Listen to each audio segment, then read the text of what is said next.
Good morning, good afternoon, and good evening, everyone. A warm welcome to all of you. Welcome to the Brahma Kumari's World Spiritual Universities program, A New Focus, Emerging Shakti for Current Times. Before we begin, I wanted to mention that we have simultaneous Spanish interpretation. Hay traducción al español. Pueden ir al icono de interpretación y escoger el idioma. I'd like to begin by introducing myself. My name is Nalisha Mehta. In addition to being a student and teacher with the Brahma Kumaris, I've also been working full-time for the past 18 years for the largest US-based international worker rights organization, where my particular focus is on migrant worker rights and human trafficking. And I live in Washington, DC. So I wanted to provide a little context on what brought us here together today. As part of our continued participation in the Commission on the Status of Women and the furtherance of Goal 5, achieve gender equality and empower all women and girls, we had designed a series of 30-minute workshops which were held this past June and July. Our overall vision was to empower women with their spiritual capacity fully developed and living their full rights. Our objective in these particular meditation workshops was to provide simple and practical tools to help women stay connected with their inner core, to draw from that place of strength, and the support and assurance needed when facing sudden challenges during times of uncertainty. We have focused on meditation and self-reflection as the process. And those 6 sessions, I will list them in the chat box just so you know what the titles were. So we designed the workshops to be a journey from the inside out and then upward.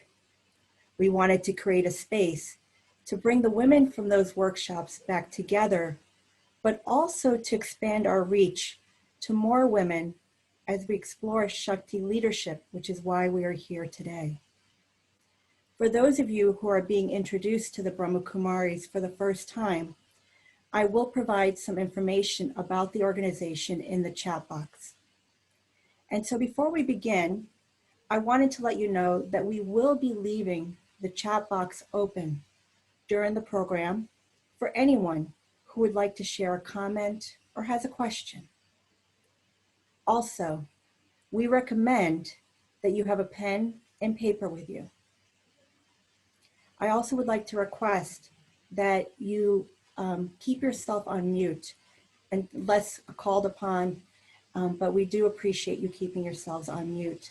But you're more than welcome to have your video on. I also wanted to thank our design team, Julia, Savita, Pratibha, and Marianne, who you will meet during today's program. I also wanted to thank our tech support, Kiran Shah, for being the backbone of today's event. So we're extremely excited about today's program. I also wanted to acknowledge our esteemed speakers who you will be hearing from today. Sister Jayanti, Margarita Penon, and Zanele Mbeke. Philippa Blackham will be moderating an insightful conversation with them. You definitely don't want to miss it. So let's get started. To begin, I'd like to introduce Marianne Lizana. Marianne is the coordinator of the Brahma Kumaris in Costa Rica, and she also works as a consultant for the United Nations on gender equality issues. So Marianne will lead us in a meditation reflection to help us bring us into the space. Welcome, Marianne. Thank you. I'm so grateful to see all of you. It's beautiful. This is kind of a rosary of beautiful faces, and you are from all over the world. So most welcome to all of you. I hope all the ones who need translation in Spanish, I hope that you find the proper place, yes, to listen the Spanish translation. Okay, great. Thank you. So I will invite you to again come to you and leave aside everything else. This is a very wonderful time where we are together and we are connecting as a rosary of lights. So we want to really bring that awareness that we are a group of friends from all around the world. And I want you to give this 5 minutes for you to do a special meditation to create that kind of a state of mind. Okay, so first I want you to look at your body and relax your body. You can breathe deeply and just relax your body. Imagine that your body is your house, and inside this house there is a beautiful space that is in the middle of your forehead. It's a space that is clean, that is very comfortable, where you are safe. In that space, you are just with yourself. No one else can enter that space. It's the space of you.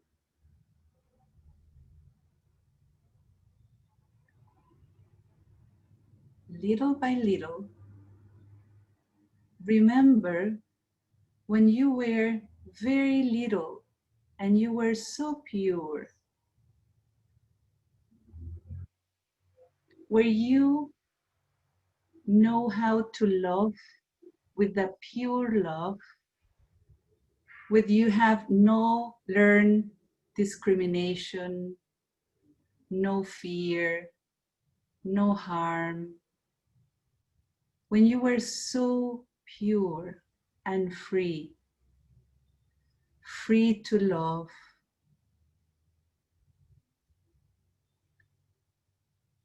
Remember when you were so peaceful,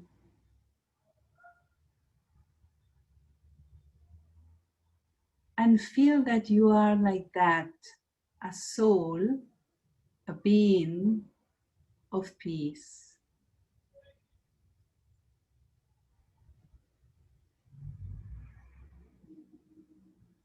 Little by little, feel that you are connected with a source of unlimited love that is always there, is always there for me. And feel that that love is flowing to you easily. Just receive that pure energy from the source that is cleaning all different experiences of the past, that is cleaning your mind, your heart, and you start to feel very peaceful, calm,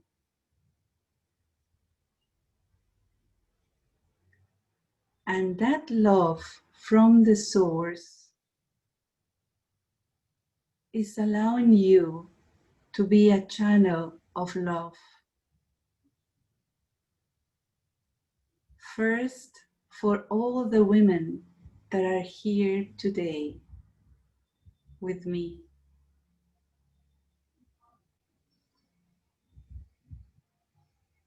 However they are, wherever they are, I just allow to feel love for all of them.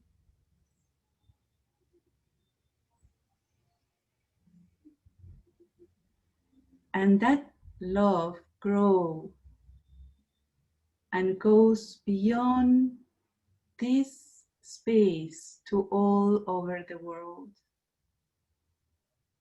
And I feel love for the whole universe,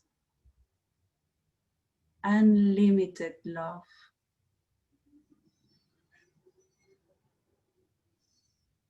I feel that I'm like a channel of that energy for everyone.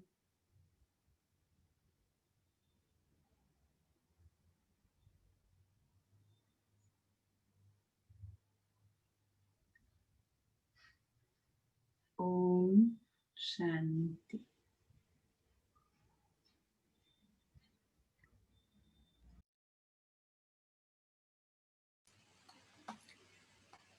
Thank you, Marianne. It almost makes it like we just want to stay in that space. It was so beautiful. Thank you. So we used a term you just heard, Om Shanti. Just wanted to explain that Om Shanti is a greeting we use, or a saying that I, a being of peace, am recognizing you as a being of peace. And so next I wanted to introduce Pratibha Daya. Pratibha has been a student and facilitator for the Brahma Kumaris for over 30 years in South Africa. She has had extensive experience facilitating programs on personal development in faith-based and corporate environments. And so Pratibha will take us into the next segment of our program. Welcome, Pratibha.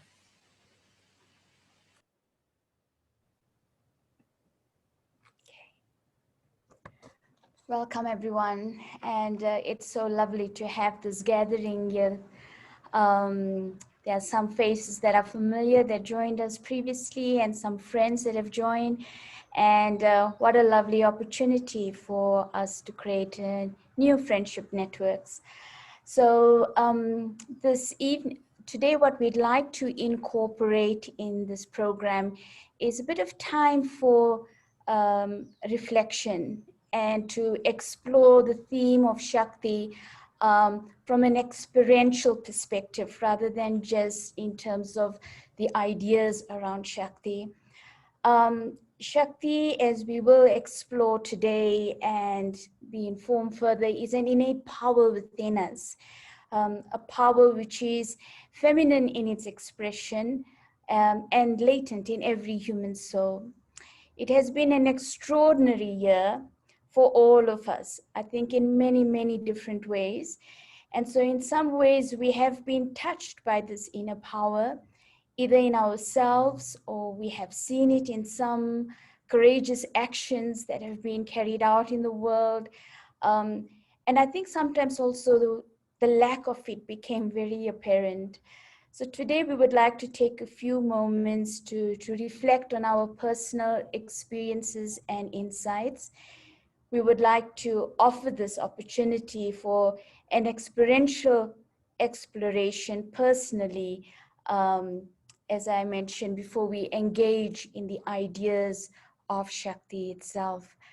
The time now in some ways signals to us that we need a new way of leading. As we are living through extraordinary circumstances, there is no going back.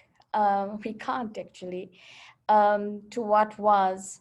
And so in terms of the new way of leading, what is the collective wisdom that we can gather and how does it meet our experiences of empowerment, inclusivity, and love, which are in some ways the cornerstones that are needed for the movement of the new way forward.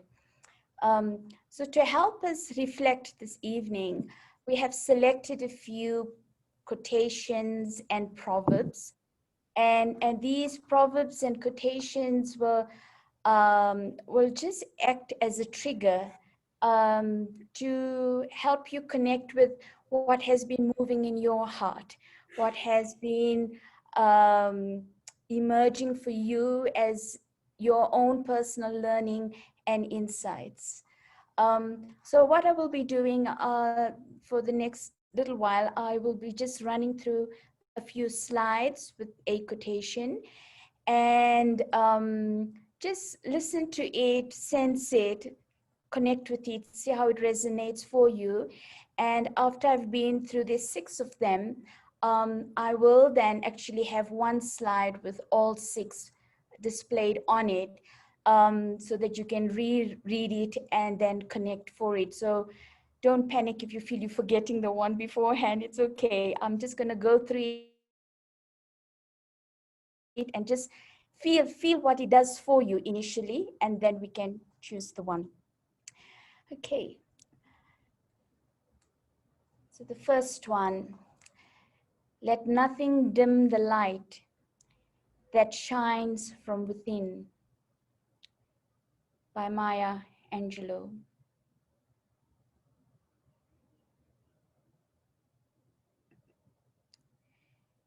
If you want to go fast, go alone. If you want to go far, go together. An ancient African proverb.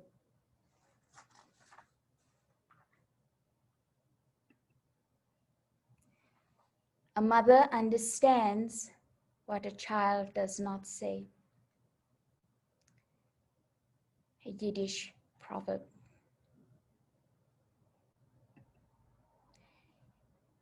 As we are liberated from our own fear, our presence automatically liberates others. By Nelson Mandela.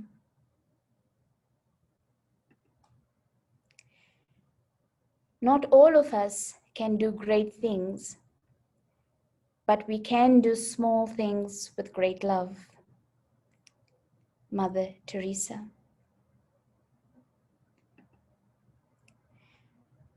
Remind yourself of your inner peace, and you will have a greater capacity to find solutions. By Daddy Jayanti. So I will now give you a minute or so just to read through these proverbs again and see which one resonates with your heart, which one speaks to your heart most loudly. Please write down the proverb or quotation that has touched you.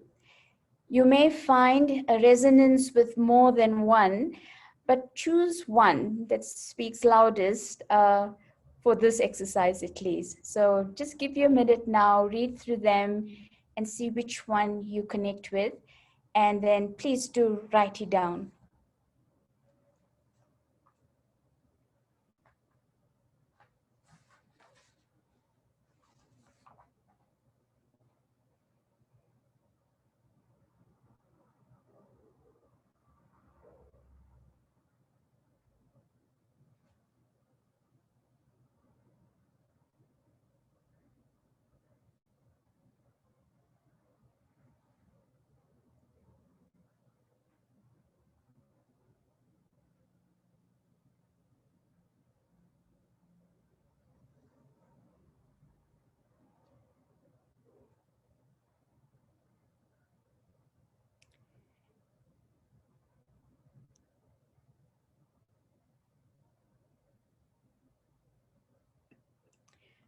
Okay. Now for a moment, I want you to just close your eyes and take in a deep breath and just relax. Return to your center core as Marianne took us earlier. And from that space of your own stillness, scan through these last 11 months in your mind. And take a moment and recall what stood out for you as a significant learning experience. So as you scan through the last 11 months, there have been many experiences. Just take a moment and recall what stood out for you as a significant learning experience. Choose one. As you reflect on the experience, I didn't catch that. Could you try again?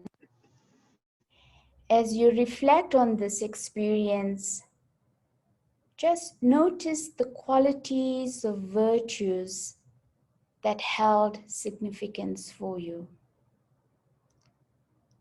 So take a few moments and just reflect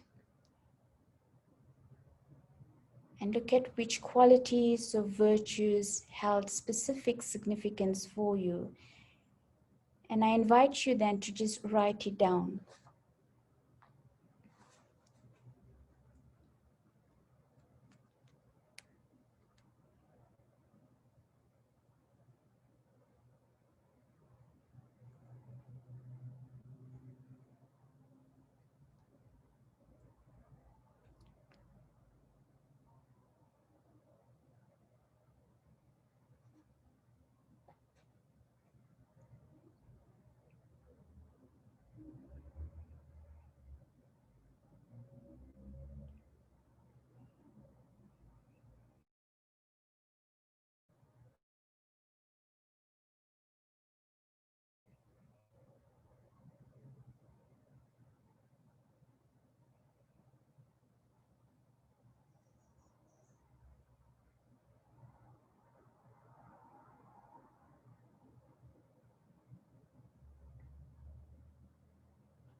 Next, I'd like you to reflect on how does your experience, your learning experience over the last 11 months, how does it connect with the proverb or quotation you chose? Is there a connection? Can you see anything that connects for you in terms of what touched you, in terms of the quotation you chose, and what was your learning experience? Can you see a thread, a connection between the two? And so you may want to note that down for yourself.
Next, just reflect on what insight do I take from this exercise that can help me in cultivating my inner resources.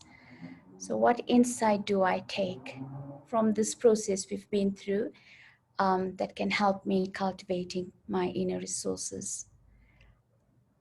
So just take a moment and you may want to write something on that.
What we're going to do now is we're going to break up into groups of 3. This will be done randomly. However, the Spanish-speaking participants will have to join another link. And so I've just got the link for them displayed there. In your groups of 3, please self-organize, introduce yourselves, and it will be wonderful if you can have your cameras switched on. Just so that we have an opportunity to connect with each other and see each other. And each of you will have approximately 3 minutes to share. We would like you to share your insights of what this time of reflection offered to you, and not necessarily the detail of your experience, but just really the essence of what you're drawing out of the process for yourself. You will be informed a minute before the breakout rooms will close, and then all participants will be back into this main session. And once we are in the main session, there will be some beautiful music that will be played. And so please use the time of that creative experience of music to consolidate your experience in the breakout rooms as you're engaged in your conversation with each other. So we thought it would be lovely just to offer this opportunity to connect in smaller groups and just have this opportunity for conversation. Okay. So for Spanish, if you can just write or take a picture of this link, we are going to another Zoom room, okay? So if you can just take a picture, it doesn't have password, so you just take the ID and we go to the other room. English Thank speakers you. remain here. You will be automatically broken up into your groups. Okay. Thank you and enjoy the session.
So for those of you who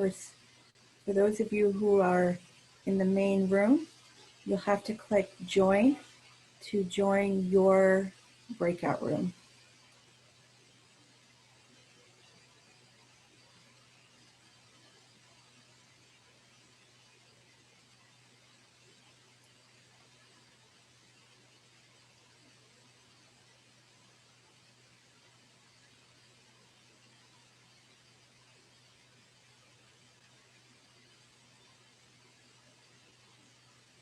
Okay, if you've joined a room and no one was there, we will move you into another room.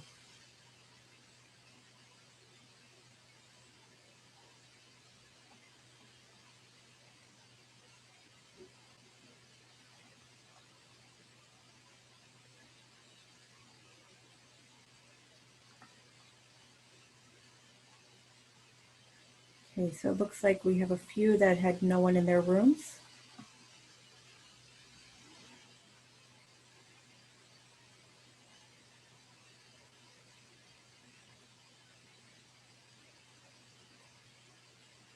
If you're still in the main room and you are looking to access the breakout room, at the bottom of your Zoom screen, you will see a button that says More with 3 dots above it. If you click on that, it should say Join Breakout Room. So it's at the bottom of your Zoom screen. You'll see like the interpretation, reactions. You should be able to see More, M-O-R-E, with 3 dots above it. Click on that and it says Join Breakout Room. Click on that and it'll have you enter your breakout room.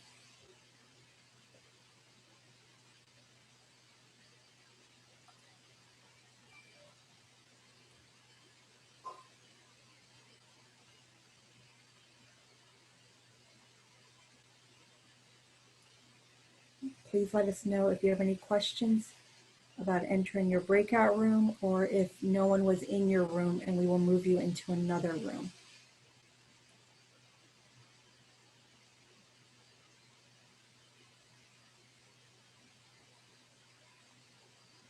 So if anyone's having any difficulty entering their breakout room or no one was in your room, please let us know and we will have you shift to another breakout room. Rita Cleary is in one room alone by herself. Maybe you want to move her, Nalisha. Room 7. I'm not able to.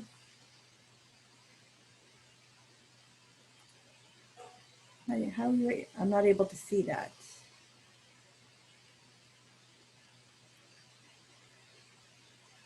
Okay. Yeah. So Kieran Ben, I think, is working on it.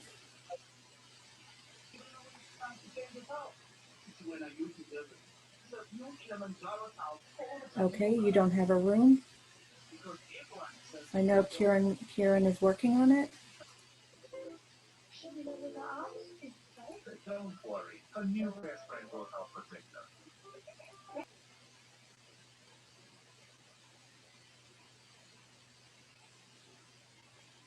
So I know Kieran Ben is working on it. So if there was no one in your room, just give us a moment and we'll have you moved.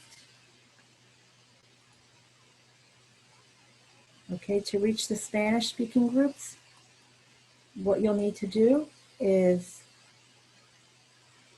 you'll need to exit from this Zoom.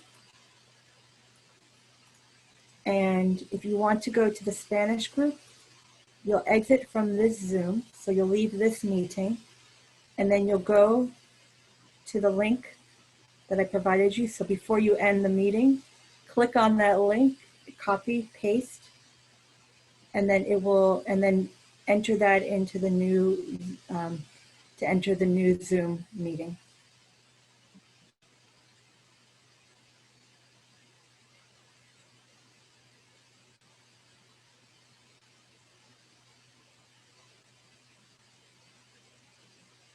Yes, please make sure you first copy and paste the link, take that with you, and then enter into a new Zoom app with that link or into and that will take you there. The other option is Where's the meeting ID number? Okay.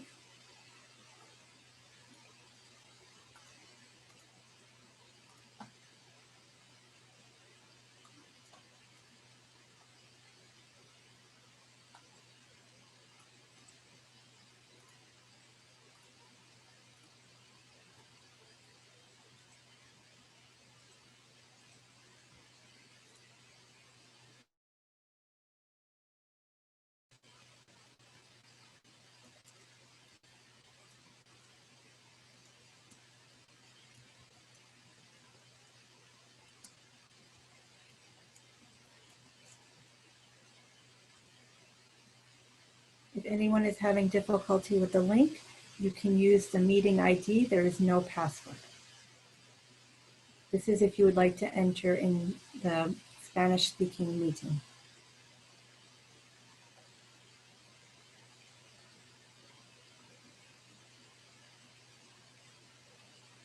And anyone that's in the main room right now,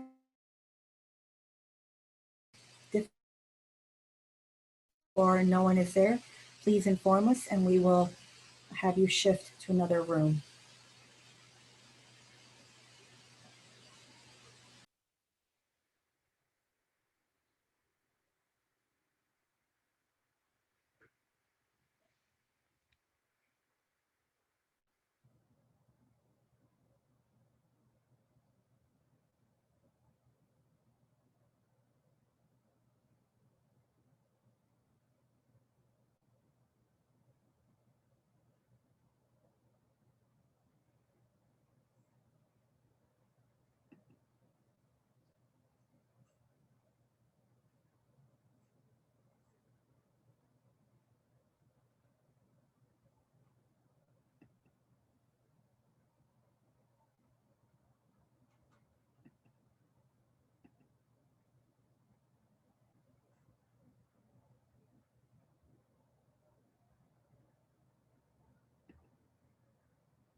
Prativo, then, how many more minutes is this? You're on mute.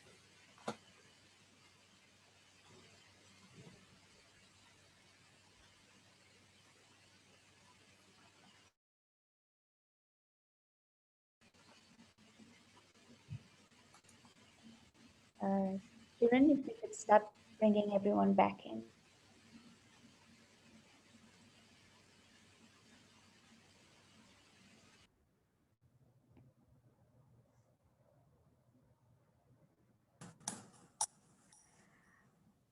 We should bring them back. Yes.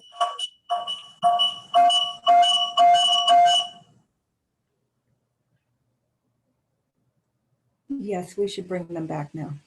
Yeah. It just moved some. Okay.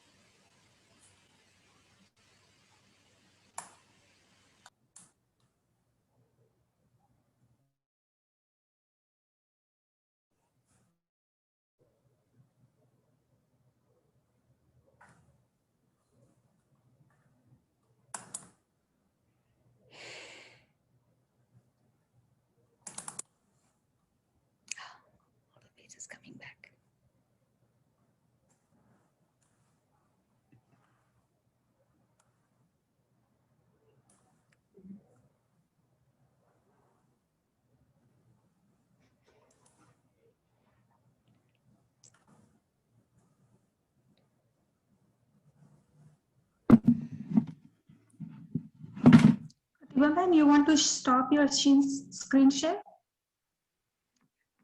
Just one more, then I'll end off.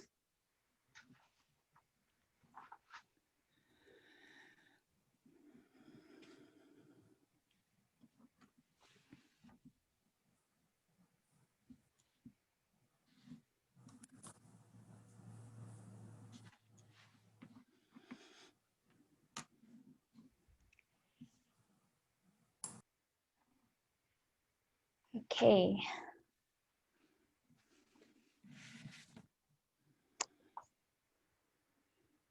Welcome back, everyone. I think most have come back in.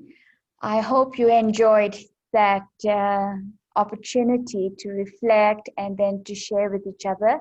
I'm sure another half an hour would have been good time-wise, but time is always a challenge. I know some didn't manage to get into a small group. Sorry about that. It's always the challenge with technology and trying to do these things. But yeah, just hope you've had enjoyed this and that it's offered you some kind of food for the soul in that regard. So now we're going to have some beautiful music that will be played by Ayako from Hong Kong. And I want you to just, as you're listening to this music, just allow yourself to consolidate your experience and the learning, exchange of learning that happened during the small group conversation. Thank you.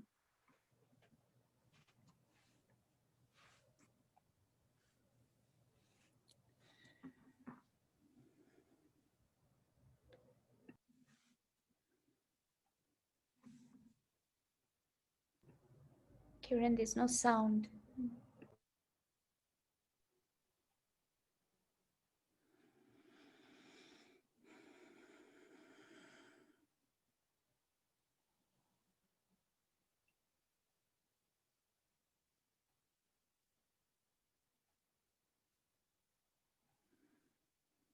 Please unmute your micro. Kiran, there's no sound. You need to just click on computer sound.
Thank you to Ayako Ichimaru for sharing that beautiful music with us.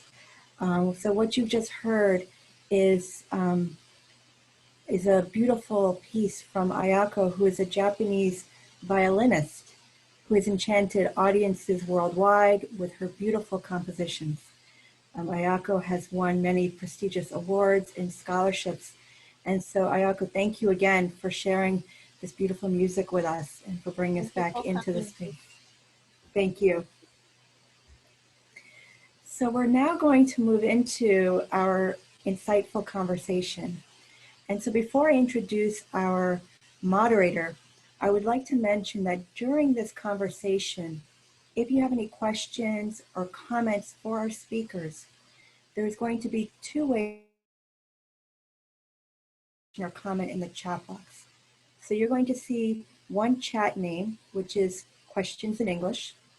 And then there's going to be another chat name, which is questions in Spanish.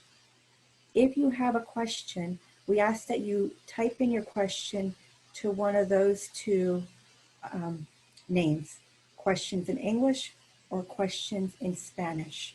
And so that way we can make sure that your questions reach the moderator. And so now I'd like to introduce our moderator for today's insightful conversation. Philippa Blackham. Philippa is a former staff reporter and presenter for BBC Radio 4, and she's also an award-winning documentary maker. And so welcome, Philippa, and thank you for bringing us through the next segment. Absolute pleasure, Nalisha. Thank you very much indeed. And it feels a real honor and privilege to be here today and connecting with extraordinary women right around the world and feeling the presence of this divine Shakti energy that we're going to be talking about in this next segment of today's program.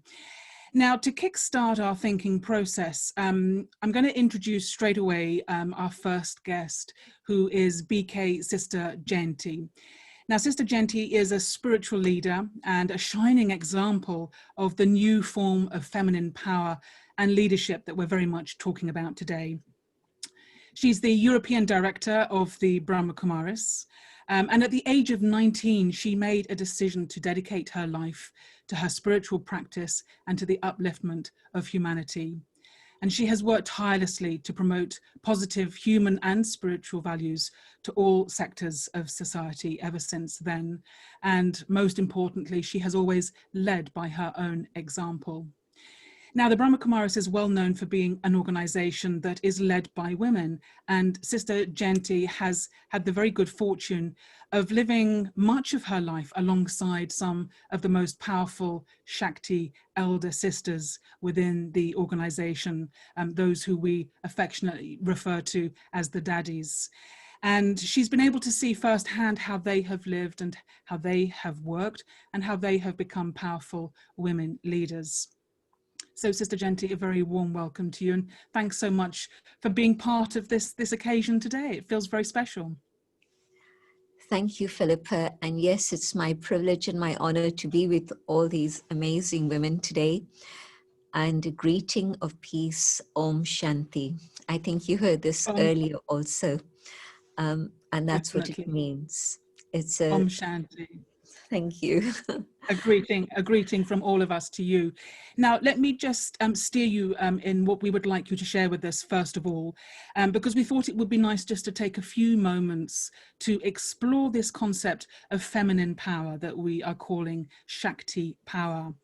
And in these modern times, it's actually amazing to look back at the very roots of Indian philosophical thinking and find that there's not only a deep awareness and appreciation of the feminine form of power, but to see that feminine power has so many different forms and so many different qualities. And of course, these qualities are all illustrated in the form of the goddesses that we see at the heart of Hinduism.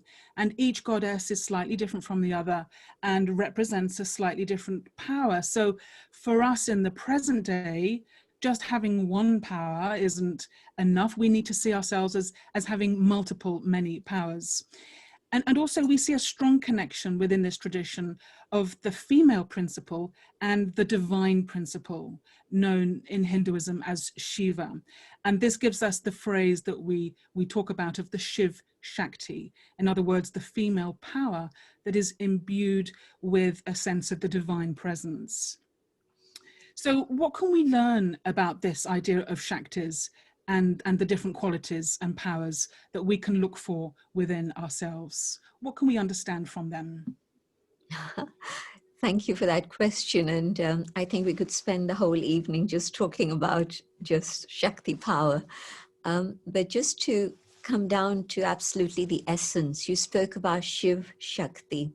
And so it's an amazing combination of two separate things. Shiva is actually one of the names that's given to the divine. the being who is the creator, the seed, the one who has a form of light, but also the one who is the benefactor. So just imagine a being who needs nothing for the self and yet has infinite capacity just simply to be able to give and give and give to absolutely every single individual. And so the connection that I can create when I go deep inside this physical form and come to the essence of who I am, when I come to that awareness, I'm connecting with Shiva and I'm drawing from Shiva the power that every human being can take. And it's open to everyone. But somehow it seems to be women who are more inclined to do this. And so what happened in 1936 was quite incredible. That's just about 80 plus years ago, but the world was very, very different. And especially in that part of the world, which is today Pakistan, because at that time it was a united India. And what happened was a man at that time who became the founder of the organization had a series of visions, and he saw that it was possible to create a new world, and that the formation of that new world would happen through women power, women's leadership. And it was a revolutionary idea at that time. And so I'm jumping from the ancient idea of Shiv Shakti to the very modern translation of this that happened in the 30s. And so these women who were playing very, very secondary roles as citizens, you know, they just didn't have any rights at all. And yet these women were coming to hear the gathering, the spiritual discourses, and experiencing Om, the awareness, the awakening within that was happening. And they became lionesses. They were able to find their voice and speak and say that what they wanted for themselves was a spiritual path, which up until then had been closed. It had only been open to men. And yet now suddenly there was this powerful Shakti energy that came about. And these women were then the ones who actually were practicing in a very, very deep way, intense meditation, not just for 1 day or 2 days, but for 14 years. Just imagine a life focused on the inner journey and the awakening, the rekindling of that energy that lies within. And they experienced this amazing power in which they were able to be in the world, and yet it was as if they lived in a different plane, a different dimension. So through that whole period of the war outside, the civil war in India, the partition war, through all of that, they just maintained that inner state of calm and were able to share that through vibrations. And then they moved to India, and again, India in 1950. They had not known that there could be women spiritual leaders. And here they were, young women still, because they were very young when they started, but they were still young when they came to India, 14 years after they'd started their journey. And wherever they went, they were able to share this amazing spiritual power that they had gained. And through that power, they developed what you were describing earlier. You know, all the Shaktis are described by their names of different qualities. So there's one that describes purity, another one that describes that coolness of nature, another one of love, another the mother, another the one who has the capacity to destroy evil, and another one who was the conqueror of death. So different aspects. And they were actually embodying these qualities. And they were sharing these with the people who were coming to them. And of course, centers started. But what does it mean for me here and now at this moment? It means that I've seen this amazing journey of women who had absolutely no rights take power from the divine and transform not only their own lives, but share this message, peace, joy with the world. Dadi Janki, who was with us until March this year and came to the UN many, many times. And I think many of the people I'm seeing in the gallery pictures would have met us at some point through all her travels across the world. If I just take up that one individual, when she came to London, we had a center in London in a tiny little place in an area that was not so pleasant. But she was able to do amazing things, and she trained a whole army of teachers, men and women actually, and they went out across the world and they shared these ideas, and today we have centers in 120 countries. So how did she do this? And she just felt that she was an instrument for that divine energy. Now, you and I, anyone can do the same. There's that greatness that lies within us that's untapped. We don't always recognize it. We don't always know about it. But when we go into silence and we connect with the source of light and might, we're able to draw that energy. And that awakens the Shakti within the self. And so that Shakti, that power, is available to all of us. And yes, I can awaken tolerance, I can awaken cooperation, I can awaken that purity, that ability to let go and move forward, the ability to have forgiveness and just simply be the embodiment of love. And I think that if I look around the world and ask, well, what does the world need today? And it's not a cliche, but I think it's true that it's love that makes the world go around. But especially in the case of the daddies, and not just Dadi Janki, but you had the fortune of meeting many others also who were the daddies, I remember. And each one of them demonstrating the power of love. But also, you know, there's this question of balance. What is love? What is law? And how do we strike that balance? Well, the daddies put it very, very simply. Love is the law. And so when you're questioning yourself, which direction do I go in? No. What is it that love is asking me to do? And that'll be the path that I need to take. And if we could do this in the world today, can you imagine? Just imagine what the world could be like. But what the daddies are saying is that if all of us were to experience that inner power and experience how that opens up your heart and allows you to be the love that truly lies within. The truth is there with the love. The law is there with the love. But follow the path of love and you'll be moving in the right direction. And so at a time which is so critical at this moment, I think that it's a very powerful message. Be the Shakti. Allow that divine power to awaken the power within you, and you'll be able to find that way of leadership, which is the leadership of love and truth together. And so I think that this is really what the world is seeking at the moment. And of course, love translates as compassion, as kindness.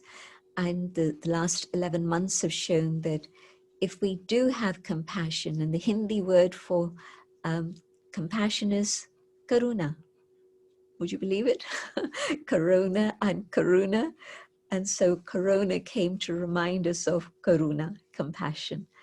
And so can I allow that compassion to emerge today so that all my dealings are filled with that love and kindness? And so I think that it's a very beautiful message to share with all people, but especially with women, because we are struggling to find our rightful place in society. And what Baba did, Brahma Baba, the founder, what he did was to say, well, you are the Shakti. You don't have to wait for anyone to allow you to go ahead. You just keep flying on ahead and others will see you and want to follow in that direction also. A leader doesn't say, I'm a leader. A leader just moves ahead. And others who are finding that journey fascinating and interesting are going to want to follow, and they're going to be able to do the same. That's a very interesting concept, that you don't wait for power to be given to you, but you claim it by becoming it yourself. And you mentioned that the world is in a critical time at the moment, which of course it is. And I wonder if this understanding of the Shaktis is a key for seeing our way forwards, because we're looking around for leadership, for inspired leadership. And I think it's fair to say that the masculine paradigm has had a good go at things for the last 2,000 years. And I know within many cultures there is this understanding that women are perhaps the gateway to heaven. and I know that the Dalai Lama has said that the world will be saved by women.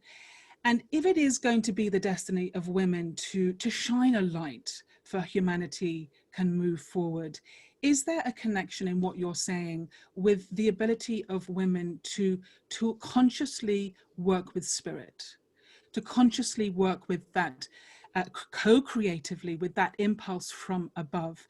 And is that the missing link that we now need to manifest and bring into all sections of society, that we can no longer carry on without making this deep connection, not just with the feminine principle, but with the principle of the divine?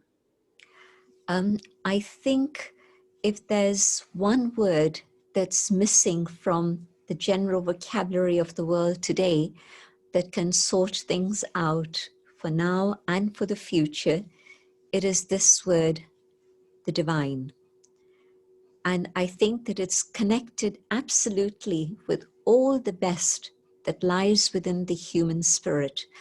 I'm not just thinking about the feminine principles just for a moment. I'm thinking about all the attributes that we would see as being the highest and the things that are missing in today's world. Truth isn't necessarily considered a feminine quality, but it is a divine quality.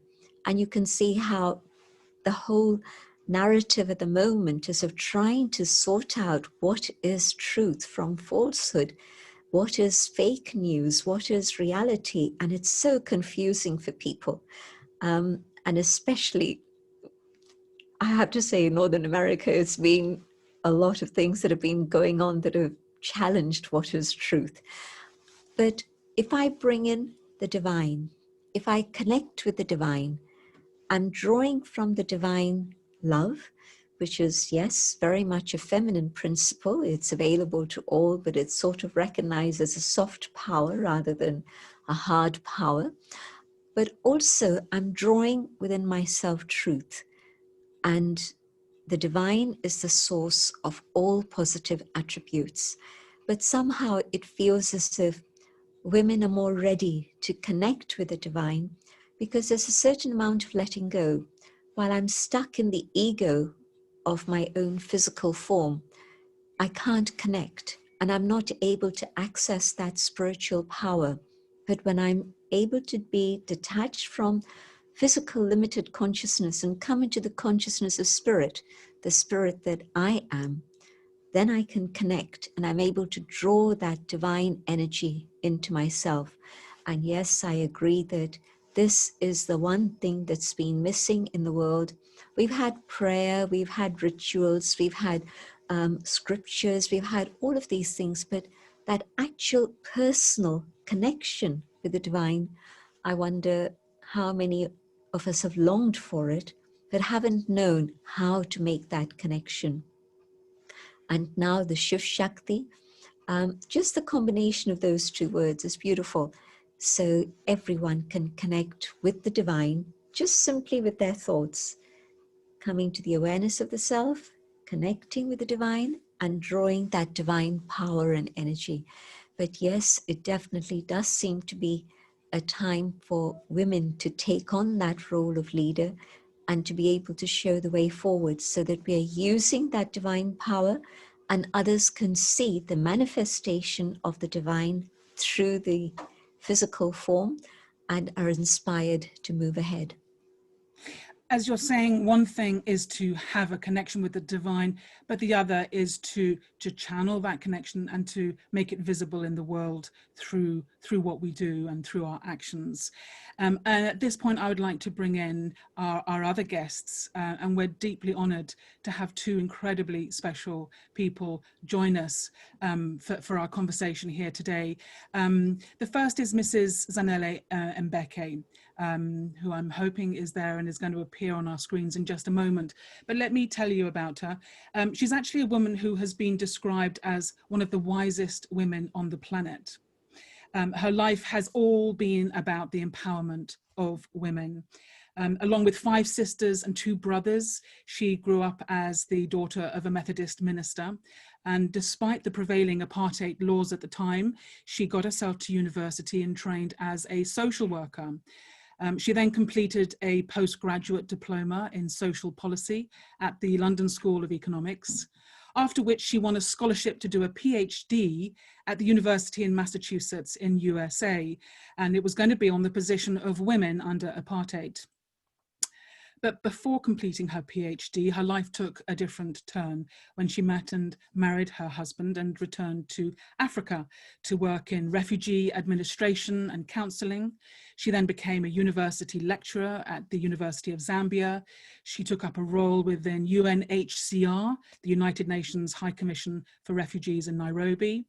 She then founded the South African Women's Development Banking Program, which is a way of microfinancing initiatives to support poor women in rural areas. And then in 2003, she launched the South African Women in Dialogue initiative, otherwise known as SAWID. And this is another agency for networking and supporting women from all backgrounds.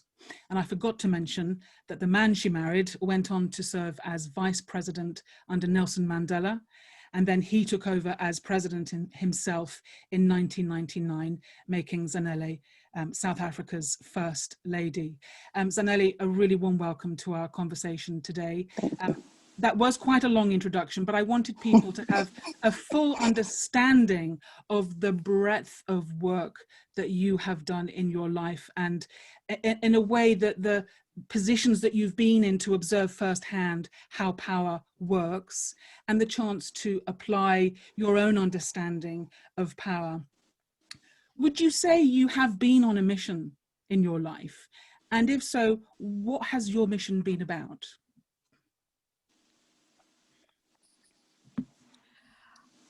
I have, thank you for the invitation, and also overwhelmed to be in the same platform with Sister Jayanti, because I've forgotten the year I went to Mount Abu. I met her and Daddy Janki, and I had no idea who I was meeting. It only occurred more clearly this year when I actually started meditating and knowing the position they hold globally. And I said, oh my God, you don't know who you've been interacting with. Very pleased to see you, Sister Jayanti. And also,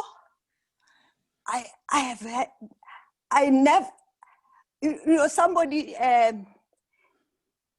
South African Judy Ngasana just introduced a children's book where actually I say, I did not have a conscious mission. Not really. I was doing what I thought came naturally. And what they've written here is that seize opportunities that come your way and give it the best shot. That's what I did. But it seemed to have driven me in a particular way. And now that I have read about Shakti, I can see why I am here and the pathway that one followed throughout. First about just know who you are, and your purpose in life. Well, the purpose for me, it was not conscious. and respecting relationships. So you spoke right now about knowing power. The word power I've been scared of. I really did not want to understand that there's somebody who's powerful over others, because that's how I understood power. I'm beginning to understand power now, like feminine power. But I always understood power being a power over others. I never wanted to have that. Yeah. Your question was about my mission. My mission emerged in my life, but I did not have a conscious mission. I don't know. I know you've been quoted as saying that the face of poverty is female. And it's been hugely important to you that you don't just lift up those who are already privileged, but you bring everyone with you. And I know that in your Saweed gatherings, you go to great lengths to make sure that no woman is excluded because she can't afford the bus fare to get there, the clothes to wear to get there, whatever it needs to get there. You enable and support every woman to be there because you see every woman as a leader in her own space. Why is it so important to you that everyone is included in this process of discovering their inner power? What I've always understood was that we are all the same. That I am the same as any woman, whether the one who's picking up, bottles in the street to make a living. We are all the same. Now we can say under the eyes of God, but I wasn't conscious of that. To say, I've always felt secure because my understanding was that so long as I live, I can be a cleaner tomorrow. How I ended up in the presidency is one thing, but actually I was secure that if they get me out tomorrow, I know how to clean houses. I can get a job. You'll be okay. I'll be okay. So I've never felt any concern about that. And the equality of people under the, I don't know whether it's under the eyes of God or anything, is that what I feel, anybody else, the next person feels the same probably. I just didn't think that if something hurts me, it will help the next, it will hurt the next person as well. And so I remember there's one thing that we're publicly, it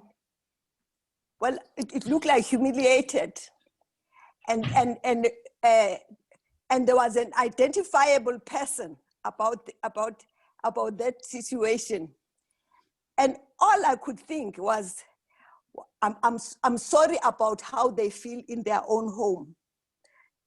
I felt very centered, that I know where I am, but it's like this question when they say forgiveness, that I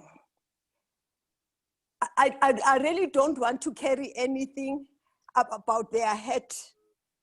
And they have hurt us, but I really don't want to be angry in any particular way. The question was that I need to be at peace with myself on this thing. So, and many of the reasons I'm here, actually, I'm only discovering now what led to my presence here, because I never understood it in the same way. Because for me, it was normal. I mean, the interfaith prayer, prayers that we put into Saweed was because I thought that, why do we separate ourselves to become in South Africa, there's a blouse for politics, a blouse for church, and the beads to go to the traditional healers. but say, why don't we bring our total selves into one meeting? Because it looks like we are factoring ourselves into pieces. We show one face in one area and a face in another area and what have you. We need one space where we can be total human beings. That's really lovely. Yeah. I mean, you're talking about a complete connection between all the different parts of ourselves, the inclusivity of the whole of us, the inclusivity of others. You're talking about forgiveness. Really, these are all the qualities that I think, you know, you have demonstrated so beautifully in the work that you've done. But I want to introduce us now to our third and final member of this conversation today, who herself is no stranger to the corridors of power either. She was another First Lady, this time of Costa Rica, and from 1986 until 1990, and again from 2006 until 2010, her husband served 2 terms as the president of Costa Rica. And like all our speakers today, Margarita's main passion has been advancing gender equality. She was instrumental in changing the country's legislation with the 1990 Act for promoting the social equality of women, which improved conditions for women in areas such as poverty, property rights, employment, domestic violence laws. And she's also campaigned on social and environmental issues, such as creating parks in rural communities, anti-drug work, and also the prevention of violence against children. And Margarita wasn't just an observer, she also did in 1993 become the first woman in Costa Rica to run for presidential nomination. And although the country wasn't ready for a woman president at that time, it did open up the way for women to follow since then. So Margarita, thank you for joining us from Costa Rica. If you'd like to unmute your mic, that's fantastic. What a thing to have 2 former First Ladies on our discussion today. Margarita, you obviously had many years observing the corridors of power and how they operated. And you, in your own way, tried hard behind the scenes to make a difference in a more feminine way. How successful do you think you were at bringing feminine principles into politics in Costa Rica? Well, first of all, warm wishes to all our spiritual sisters that are present in this gathering today, and especially a very special mention of Sister Jayanti. I always keep her very present in my mind, and actually she had a great impact in my life. I had a first experience with meditation with her, but that's another issue, which relates to my spiritual journey. But in Costa Rica, you know, First Ladies are usually some sort of, up to the time where I was the wife of the president, they had a role that was very subdued, very, you know, more of a hostess type of role. And I had a very active action throughout the campaign in 1986. Actually, my wife in the 2000 period of my former husband, because I divorced in 1996. But that experience in those years in Costa Rica from 86 to 90 it was a very special period in the history of Costa Rica, because there was war in Nicaragua. And the Reagan administration was trying to bring the conflict to the northern part of Costa Rica.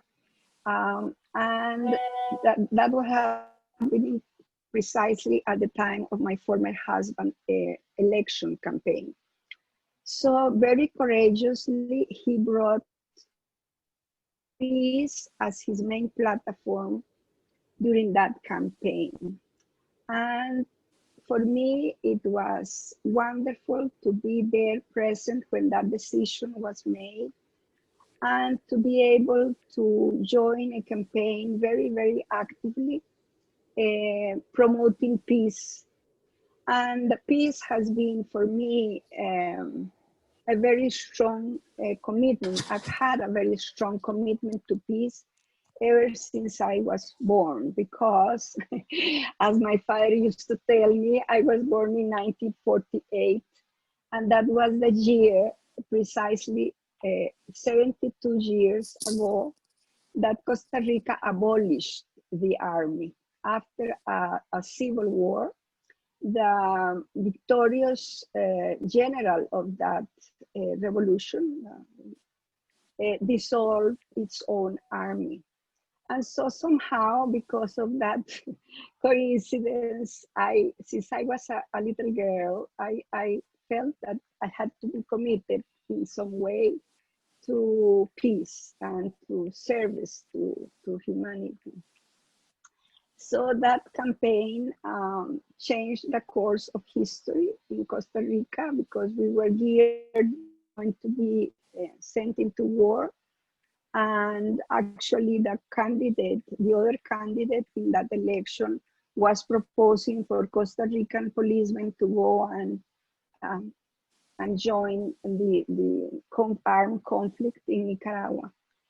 But the extraordinary thing that happened in that campaign was not only that the people developed a lot of creative acts throughout the campaign, like music dedicated to peace and all kinds of cultural activities together with the political campaign, like artists joined and painted paintings, and it brought about, I think, the best in Costa Rican culture, in our commitment that we precisely celebrate the day by the abolition of the army. So I really wasn't going to be, or when I studied, I didn't really think I was going to end up in the political life. I graduated in chemistry with a minor in biology because I wanted to be a medical doctor. But then when I returned home, planning to go back to graduate school, I fell in love and I got married. And we had two children, Sylvia and Oscar. And then they were still small when this campaign went on. But I was very, very active. Actually, we had a very strong women's movement, separate from the rest of the campaign. And I had the privilege of traveling throughout the country very intensively. And it was such a wonderful experience to have peace as a main objective of that political campaign. But you see, together with peace, we introduced women equality, considering that they were intrinsic. Excuse me? Yeah, that was an extraordinary thing. Were you speaking to me, Philippa? Yeah, that you were part of bringing in this new act, which really transformed the experience of women in Costa Rica. Yes, in that case, women in Costa Rica united in campaigns mostly to make the sandwiches and the food. In this case, this movement that we created with a lot of very special women who taught me a very different way to interact in a political campaign, because for example, I would go to the Atlantic province of Limon, and then this older woman who would accompany had connections with families there. So first of all, I was immersed in the culture of that area, which is very different from the rest of the country. The Atlantic is more Caribbean. So I would have breakfast or join a family first to get a feeling of what their needs and their problems were, what the culture of that region was about. And then we would go out with a stronger understanding of the reality of that area.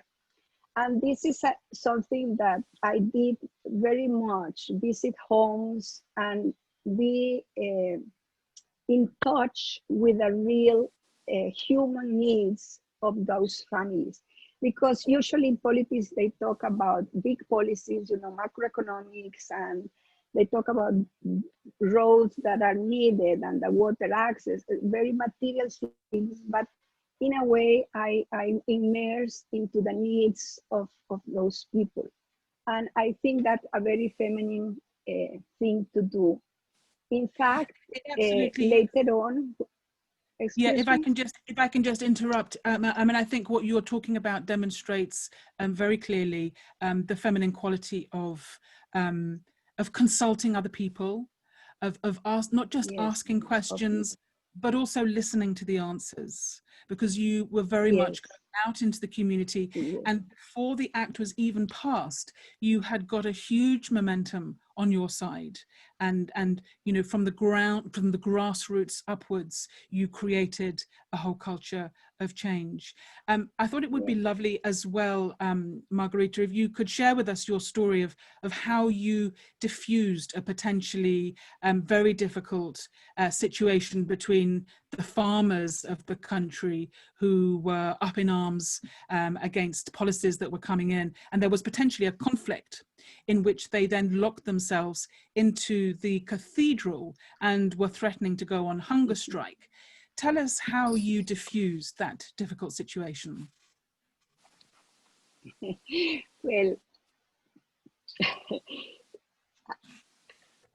this was the first week that my husband was in power. Okay, so it was just, he was just entering into the presidential house, and we were establishing, from the previous administration, we started a process of economic adjustments, economic guided by the International Monetary Fund. We were in a process of deep changes in society, in the economic sector, that affected particularly the farmers. You know, and I have always had a great love, and they are very dear to my heart. So when this happened, and I heard they, you know, we have police, and that they used violence against the farmers, and they ran into the cathedral. I remember just thinking, you know, God, please, what can I do? How can I help? So I just had this crazy idea. I remember I had met and was friendly with the CEO of the McDonald's hamburger place here. So I called Magda and said, do you think, how long will it take you to prepare or to donate to me 100 hamburgers? And she said, oh, well, give me a couple of hours. So that gave me time to convince my husband, ex-husband, that I was going to go and bring food and find out what was the problem, if they were hurt, and I would offer the health minister to come and visit them. So I come, and the doors were closed, and I just knocked on the door and said, this is Margarita. I thought you might be hungry. I'm bringing you some hamburgers, and I want to see how you're feeling and if you need medical help. So to my surprise, they opened up the doors, and the minister came and took care of those who were there. And I offered them, we should maybe go and visit, you know, or make an appointment, and there is no need for this. We can go to a meeting, and the agricultural minister will be there, and the president will take care of this, of, you know, to hear what your needs are. But that was not the worst thing that happened. Again, later on, the agriculture sector were, you know, made a blockade in an Atlantic town called Guasimo. But this time they have built a barricade full of stones. And supposedly people in the presidential house claimed that they were armed and they had powerful rifles and things. So the cabinet at that point divided into two positions. Some wanted action by the police and use violence, and the other said, how can you use violence if you are sponsoring dialogue as the only way to solve the Nicaraguan issue? So that was part of the peace plan, that it was, dialogue. So there was a contradiction. So I had a lot of trouble convincing my husband to let me go. He said finally yes, and they said, well, we'll give you some escort to take, and I said, no, I'm coming only with my driver and my assistants. So we came to Guasimo, and yes, it was almost getting late. It was the sun was coming down. So we walk up to this barricade full of stones, and then I just started calling out in a loud voice. I said, hello, this is Margarita. I want to get through, to talk to you, but there is all these stones and I am wearing high heels. I cannot climb it. So can you help me, please? And I just kept quiet. And to this day, they started digging out the stones. They started opening. They took the barricade down. So then we went into the municipality again, made a meeting with them, and came back again to talk and use dialogue as a way to solve the problems, which, to go back to the abolition of the army, is a commitment of Costa Rica, which we hope to keep, through law and through international organizations like the UN, all possible conflicts. So if I can just interrupt, it's a special day.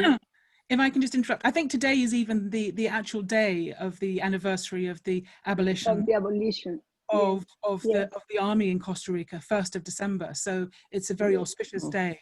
But Sister Jayanti, listening to these stories of of disarming potential violence with common sense, with compassion, with appealing to people's stomachs, which is always a good way to go, and with dialogue. These are all very what we've been referring to as soft power techniques, which can sometimes get us further than the direct confrontation that we're so used to. And I wonder, this quotation that I love very much from Marianne Williamson, that our deepest fear is not that we are inadequate. Our deepest fear is that we are powerful beyond measure. It is our light, not our darkness, that most frightens us. And in our two First Ladies here, we're seeing such amazing examples of power. And I wonder what you see as being the blockage between translating that power within women into a more visible presence in the world. What do we have to do to unite and really find our voice? I think we have to go back deep inside and connect with that highest aspect within ourselves. And so what we do is we revert back to the mundane, to the ordinary, and we forget that there is this very special power that each one of us has.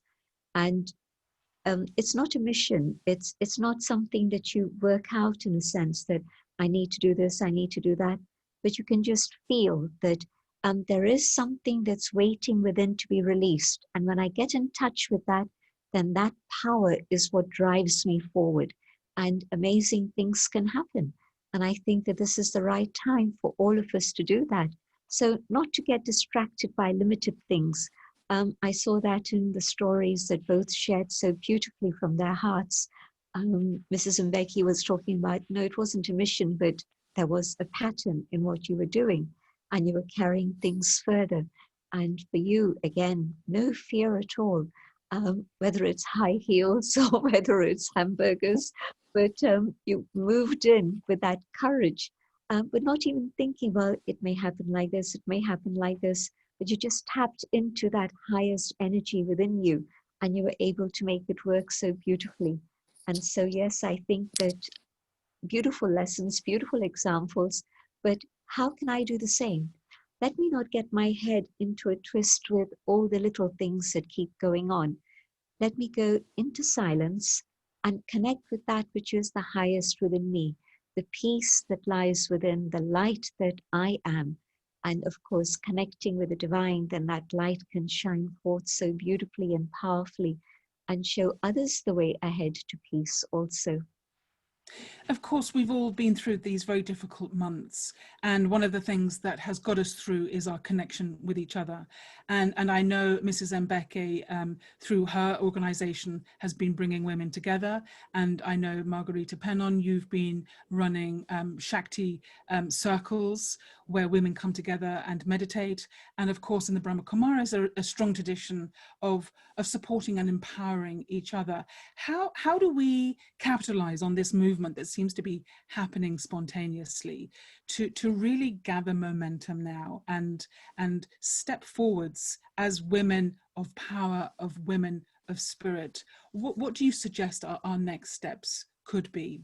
Let's begin with Sister Jayanti, but then I'd like to extend that question out further as well.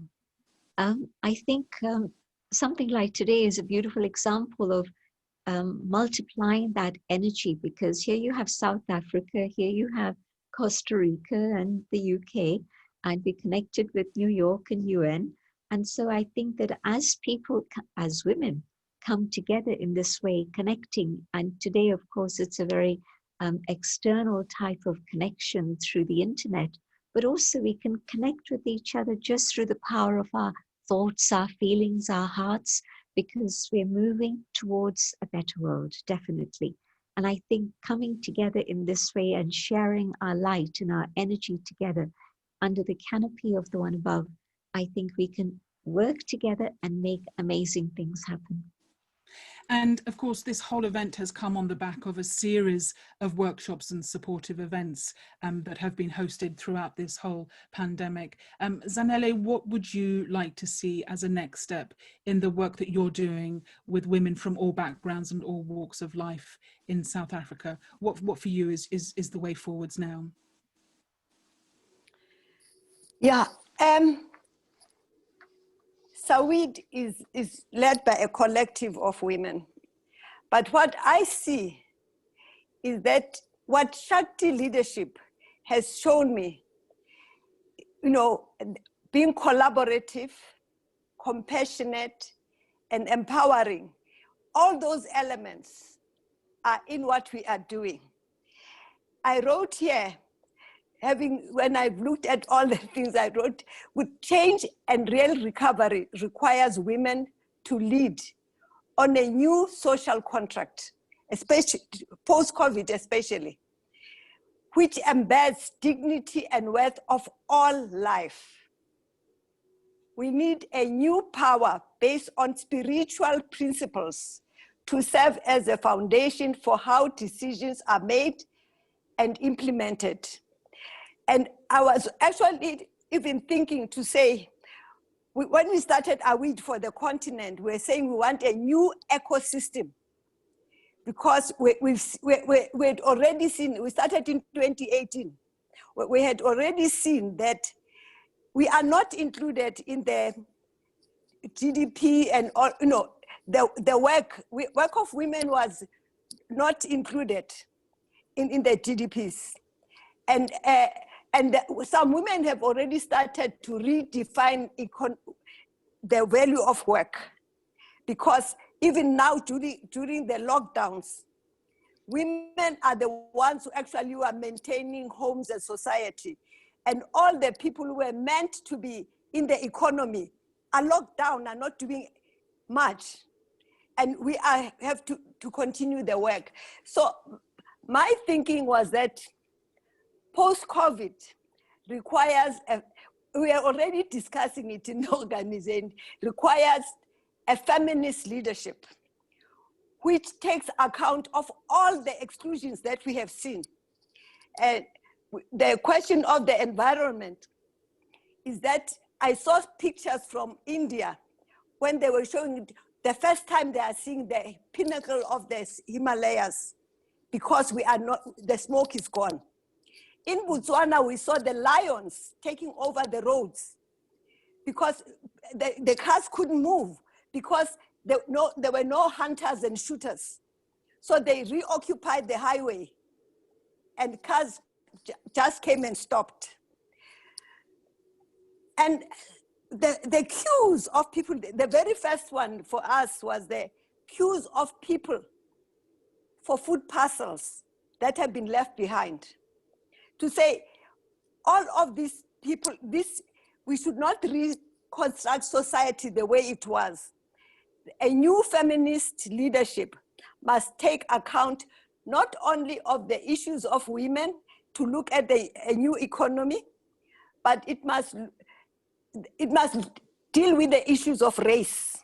Because even as we get equality, generation equality, I don't think it addresses what still keeps other women out. Race issues are still there. In terms of the Black Lives Matter, it should be, in the economy is women's lives matter as well. So we need to get the environment, Sister Jayanti is already taking us everywhere with the issues of environment at the UN. It should not be piecemeal all over the place. We need a whole social structure that puts all of those things together. It might take us 50 years to get to the right point, but as we start piecemeal everywhere, people are taking on gender-based violence, it will not give us the society we want. It just stops human beings from abusing others. So for me, is the future right now is to look at how do we not go back to the old normal, to how does the new normal look like?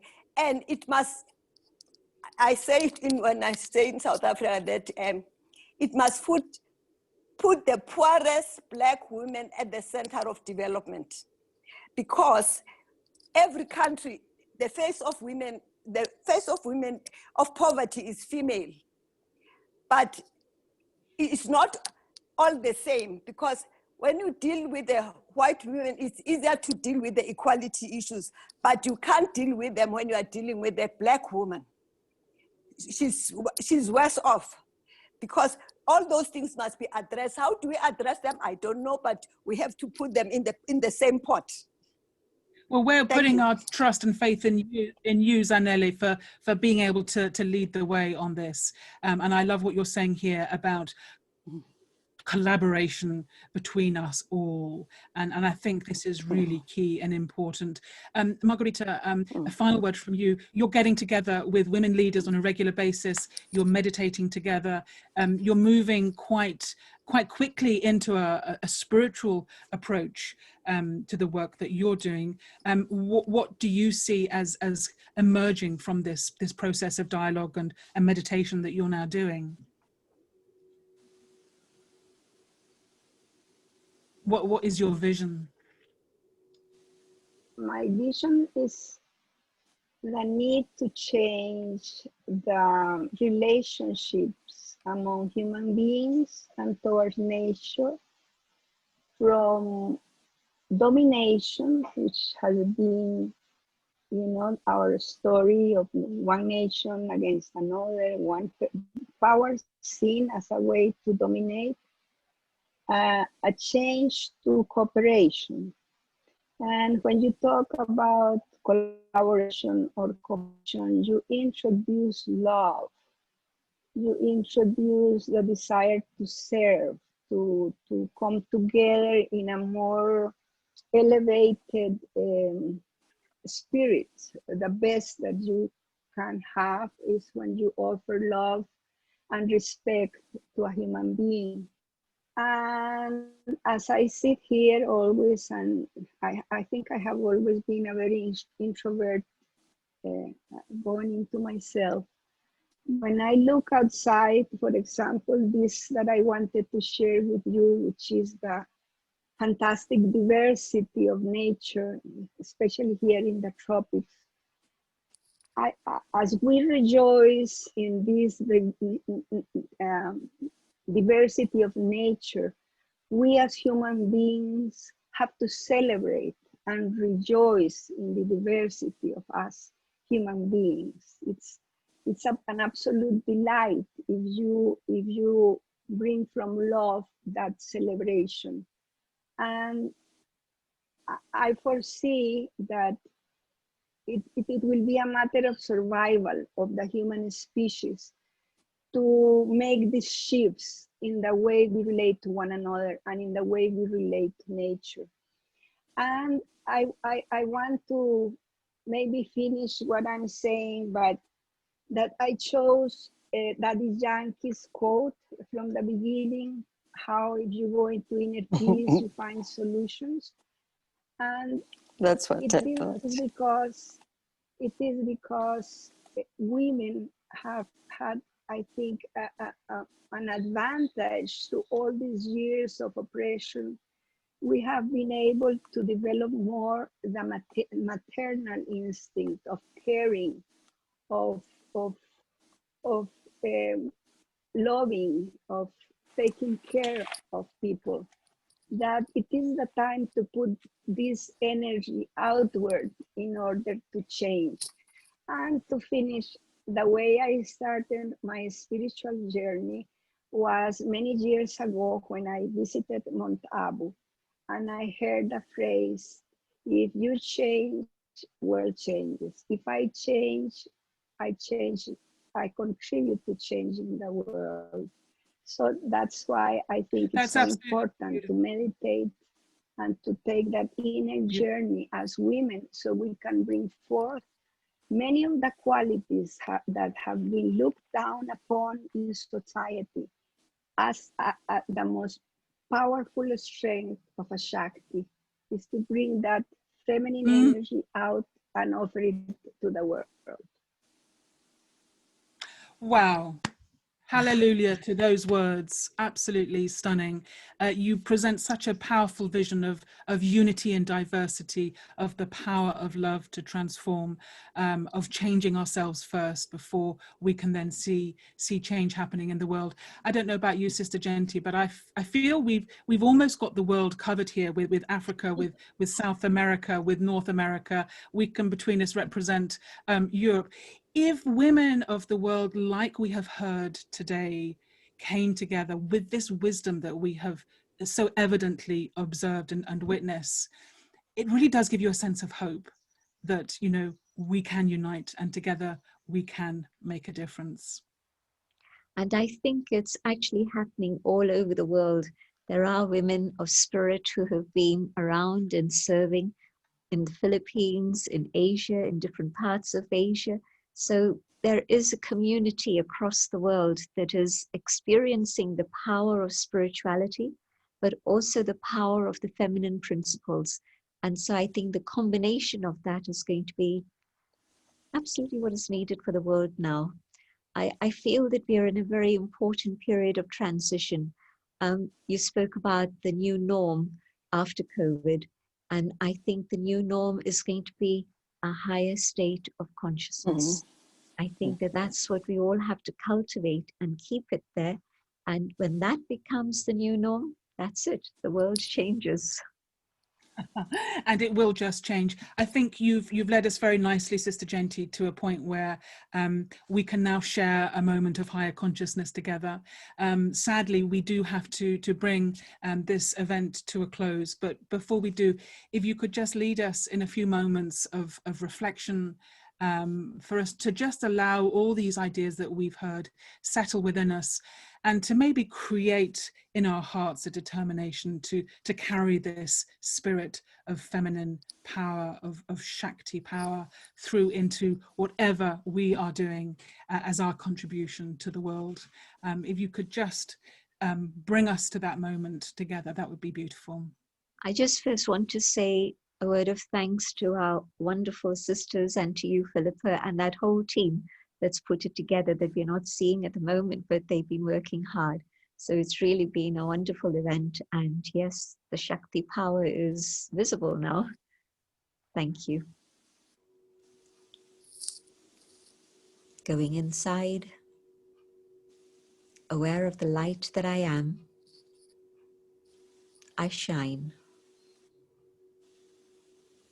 And in this awareness, I connect with Shiva, the source of light, love, might, and truth. And in this connection of the soul with the Supreme,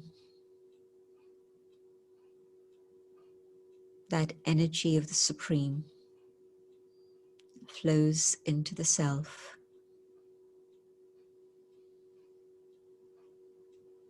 And that light and might is able to transform me and allow that which is the highest within myself to emerge. And this light and might reaches out to bring the whole of humanity together as one family.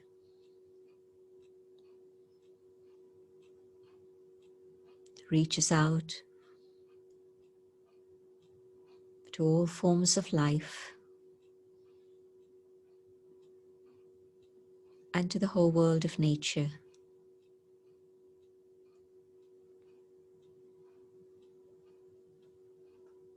And the entire planet.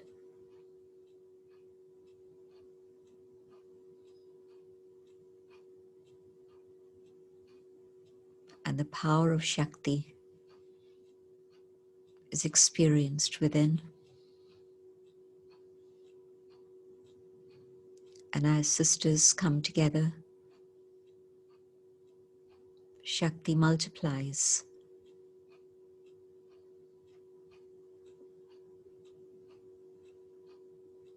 And Shakti is able to transform the world into a world of light. And the darkness disappears. And we move towards that world of light.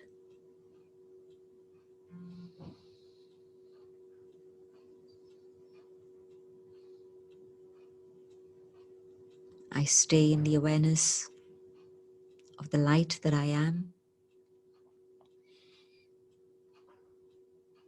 so that I can share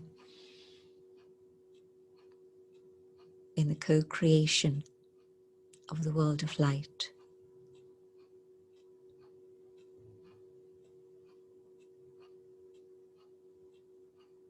Om Shanti. Thank you.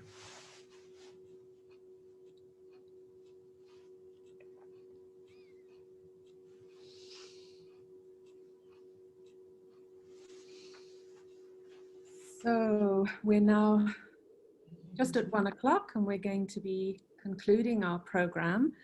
But I just have a few things to say. Of course, thanks are amongst them. First of all, let me just express who I am. My name is Julia Grindon Welsh, and I'm one of the representatives of the Brahma Kumaris here at the UN in New York. So that's the role that I play, and I have, of course, a special love in my heart for all my sisters all over the world. And so I'm also part of this this organizing committee for this event, and also very much part of the delegation for the Commission on the Status of Women, which happens annually here in New York.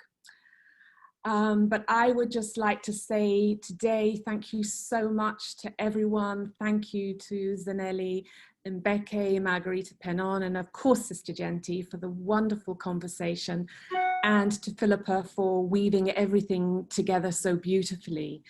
And I want to thank each one of you for joining us today from so many parts of the world. I do want to apologize that we weren't able to answer all the questions that emerged from the chat. But of course, we do hope that everyone will stay connected so that we can work together to find the solutions that we need and open those gateway to heaven. I also want to thank our Shakti team who helped put this program together. One of the ways that we try and work is to actually be an embodiment as much as we can of what we're talking about, which is this Shakti leadership. So we very much work in teams. So I want to thank Marianne, who of course you saw earlier, did the meditation, and Pratibha, who presented that reflection and our group conversations, and also I want to thank Nalisha for introducing the workshop, and Sabita, who is behind the scenes but so much part of our team here in New York, and of course Philippa, who has been with us throughout and helped us plan too. I think together, I've enjoyed working with everyone as we've kind of exemplified this quality of feminine leadership and cooperation, and the loving attitude that everyone has had. We've had a lovely time putting it together. And I also want to thank the tech team, Kiran and Pramiti, and our Spanish translator, Dora, which allowed for so many more people who can only speak Spanish to join us today.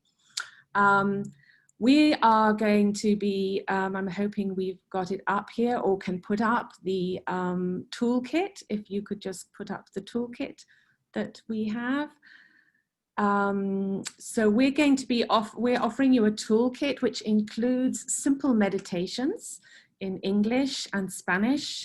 We've got some websites for more information on the Brahma Kumaris, should you be interested in looking at them. And of course, this is just an image that you're seeing here, but we will be sending you a follow-up email where you will be able to connect to these various resources, so that if you want to, in the coming months, if you want to connect more and explore more your own spiritual journey, we're hoping that these can help you do that. So I think that's all that I have to say, except the chat is now open. And so that as we finish today, if you want to write in the chat some of the experiences that you've had, or connect with each other to say goodbye, that would be lovely. But I just want to say thank you so much to everyone, and goodbye.